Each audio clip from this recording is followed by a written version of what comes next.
Hello class, hopefully you're doing well. Today we are going to go over Chapter 4, Hispanic Americans and the Criminal Justice System.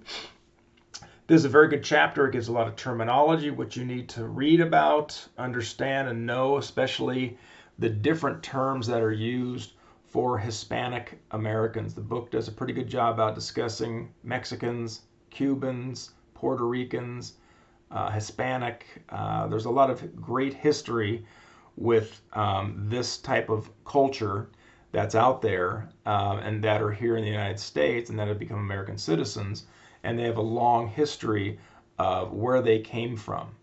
So again, the different terminology means different things to different people. So again, this chapter does a pretty good job about explaining the overall impact of Hispanic Americans and the criminal justice system. So we're going to start, and first of all, the book talks about Chicanos.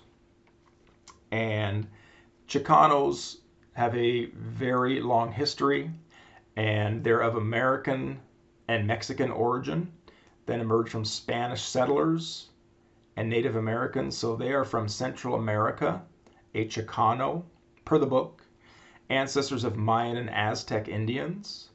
So they are definitely from South America, Mayan and Aztec origins. And upon entering the United States, the book talks about them being treated badly and this being a land-grabbing type of people.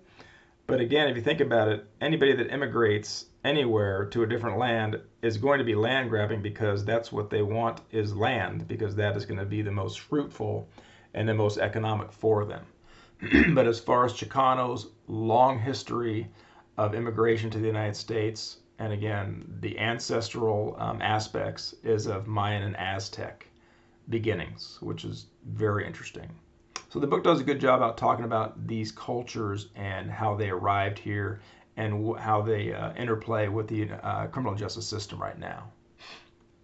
Looking at Mexicans, so the influx of Mexicans into the United States slowed after 1929 because they were primarily a workforce. They were a source of labor that was cheap that came to the United States. But after 1929-ish, around there, they were no longer needed for labor because more Americans had immigrated, or migrated, I should say, to the West Coast.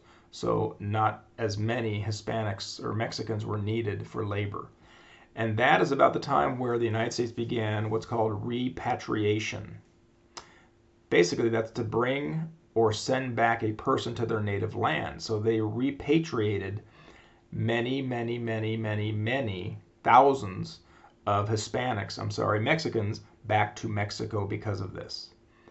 So again, it wasn't they were arrested, they were thrown in jail, they were sent back basically to their native land because of the labor force not being needed. As far as Cubans, anybody ever been to Cuba?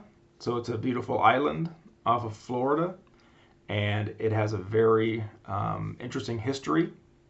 Some of the history that we're going to talk about is how Cubans fled the country because of the political oppression and regime that began around 1960 with Fidel Castro. So around 1960, there was only about 79,000 Cubans in the United States, so not very many. But this changed after Fidel Castro came into power and again basically locked down the island. So people couldn't leave, people couldn't go there anymore.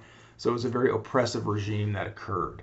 And what happened after that was that immigrants from Cuba were huge in numbers that came to the United States. And the book talks about the 4 waves of immigration to the United States, usually to Florida or New Jersey or the New York, basically the East Coast. So the first wave began in 1959, 1960, about 2,000 people, not very many. But again, they fled, and basically the only way that they got to Florida was by boat.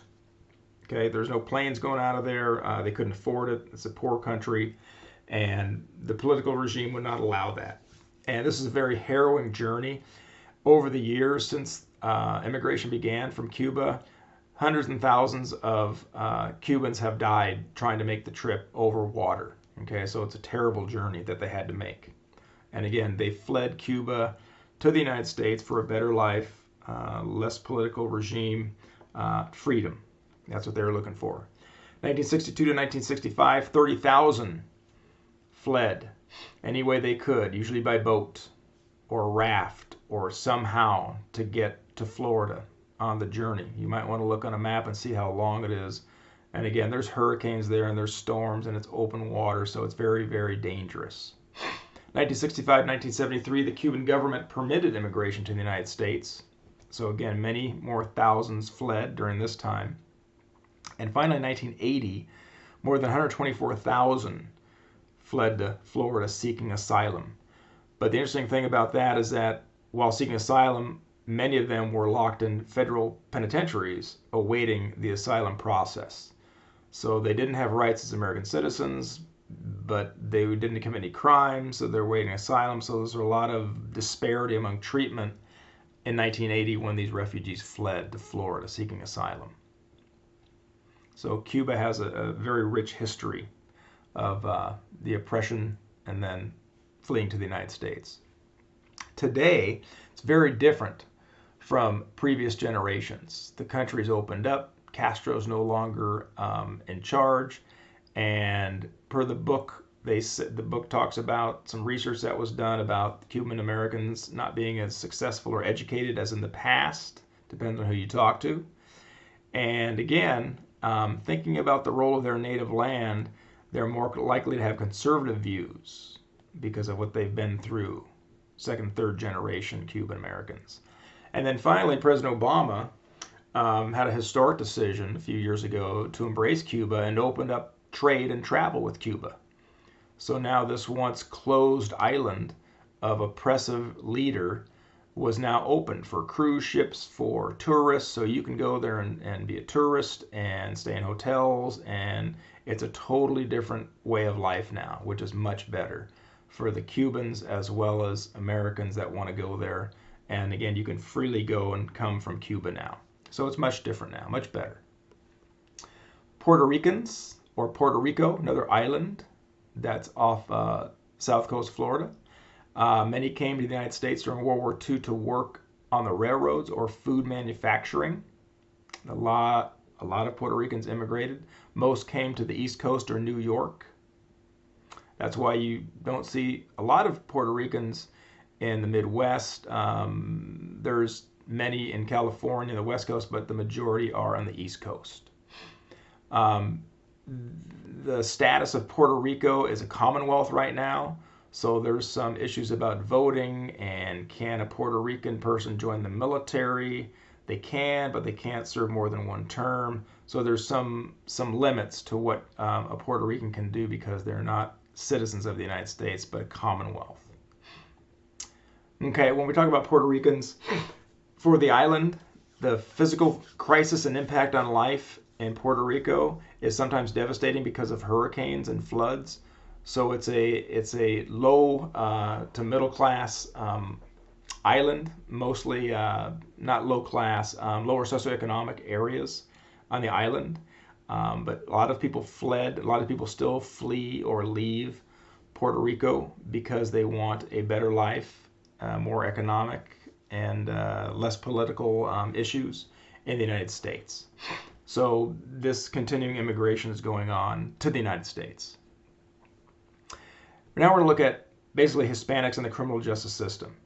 And research has shown that disproportionately the experience of Hispanics in the criminal justice system is similar to the African American experience.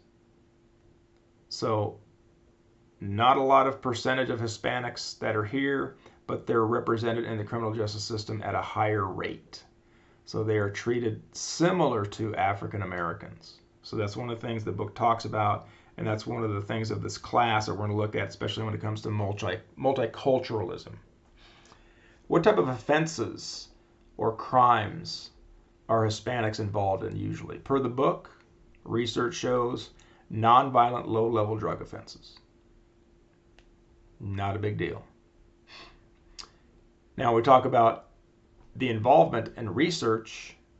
Again, Hispanic Americans have been disproportionately represented in the criminal justice system. It's kind of important. The police and Hispanics, racial profiling, stop and frisk, arrest for certain types of offenses, basically driving while brown or driving while black, or racially profiling somebody because of their skin color is discriminatory and disparity in treatment, but it happens all the time. You see somebody that's of a different color, different race, different ethnicity, and they're stopped because they don't fit in the area. Okay? That should not be done, but it is. Why are Hispanics overrepresented? Why is there such a high incarceration rate and deportation for low-level offenses? They're still working on deportation and citizenship for immigrants that are here. Hopefully they'll resolve that soon. So it's an easier way, and the flow is better once somebody gets here and seeks asylum, especially from Mexico. The courts, what type of treatment do they get? Are the bail issues any different for a Hispanic person than a non-Hispanic person? There shouldn't be, because the bail schedule just talks about the crime. If you were brought in and arrested for robbery, the bail is going to be this amount. It doesn't say whether you're black, brown, or white, or purple. So there shouldn't be any bail issues, but sometimes there are, because they think that the person may flee back to Mexico. So that's why bail sometimes is higher. Again, types of offenses are usually low-level drug offenses, and there is the fear of deportation. So that's why a lot of Mexicans, immigrants, do not like to be involved in the criminal justice system. They don't want to serve on a jury. They don't want to be contacted by police because of that fear. And if it's not the fear of themselves, it could be of their parents if they're second generation or third generation. So there's a lot of issues with the courts and Hispanic Americans, especially from Mexico. Corrections, again, low-level offenses. There are a lot of Hispanics that are in prison, just like there are a lot of Caucasians and African Americans. And when I was a parole agent out in the streets, and I had a variety of parolees, black, white, Hispanic, and other, and some females, and the Hispanic parolees that I had, none really stood out. They all were convicted of various crimes, whether it was rape or murder or robbery or drug offenses. I didn't really see a pattern of the Hispanic Americans that were here on parole. So again, various crimes, various people. Okay, that's the chapter so far. So I encourage you to read the book to understand more what we've talked about, because the book goes in more detail. And as a side note here, make sure you go over the terminology that's at the end of the chapter. And then finally, there's some questions I have for you here to answer. So you need to answer these questions. You need to think about them, write your answers down. You don't need to turn them in, but just save them for maybe a pop quiz that may be coming up, or a position paper, or something of that nature. So make sure you answer these questions. And again, you don't need to turn them in, but just have them handy in case you need them for the future. Okay. Any questions? If not, go ahead and post anything on the discussion board or let me know.